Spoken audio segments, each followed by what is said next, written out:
రాష్ట్రంలో ఒక అస్తవ్యస్తమైన పరిపాలన సాగుతూ ఉంది కాబట్టి పెన్షన్ల పంపిణీని ఈ నెల సకాలంలో చేయలేకపోతా ఉంది జగన్మోహన్ రెడ్డి ప్రభుత్వం.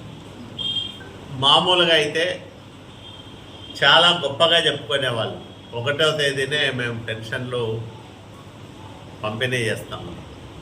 నేను ఒకటే అడుగుతా ఉన్నా, 1వ తేదీ ఈరోజు బ్యాంకుల లావాదేవీలు ఉండవు,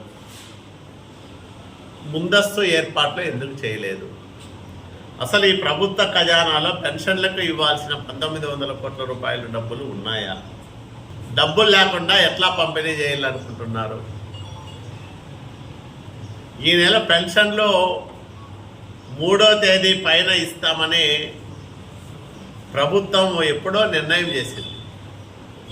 సెలవులు కాబట్టి, వరుస సెలవులు కాబట్టి బ్యాంకులకి 1-2 తేదీల్లో మేము పెన్షన్లు ఇవ్వడం లేదని ముందే చెప్పింది. మరి ఈరోజు 1వ తేదీ పెన్షన్లు ఎందుకు ఇవ్వడం లేదంటే, ఎలక్షన్ కమిషన్ వాలంటీర్లను పెన్షన్ల పంపిణీ బాధ్యత నుంచి తప్పించింది కాబట్టి ఇవ్వలేకపోతున్నామని కుట్టి సాగు చెప్తా ఉన్నారు. ఎవరిని మోసం చేయడానికి ఈ రకమైన సాకులు ఎదుగుతూ ఉన్నారు జగన్మోహన్ రెడ్డి అని నేను అడుగుతా ఉన్నాను. చేసేది ప్రభుత్వం తప్పుడు పని, దాన్ని వైసీపీ నాయకులందరూ కూడా భుజానికి ఎత్తుకొని తెలుగుదేశం పార్టీ ఫిర్యాదు వల్ల పెన్షన్లు ఆగిపోయినాయని చెప్తా ఉన్నారు. తెలుగుదేశం పార్టీ ఎక్కడ ఫిర్యాదు చేసింది? ఎవరికి ఫిర్యాదు చేసింది? మాజీ రాష్ట్ర ఎన్నికల అధికారిగా ఉన్న వ్యక్తి రమేష్ కుమార్ గారు ఫిర్యాదు చేశారు.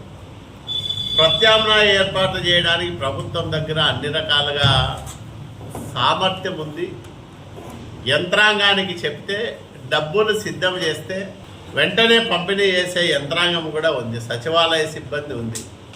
ఒక గ్రామంలో ఇళ్ళ దగ్గర పోయి ఇవ్వడానికి ఎలాంటి ఇబ్బందులు లేవు.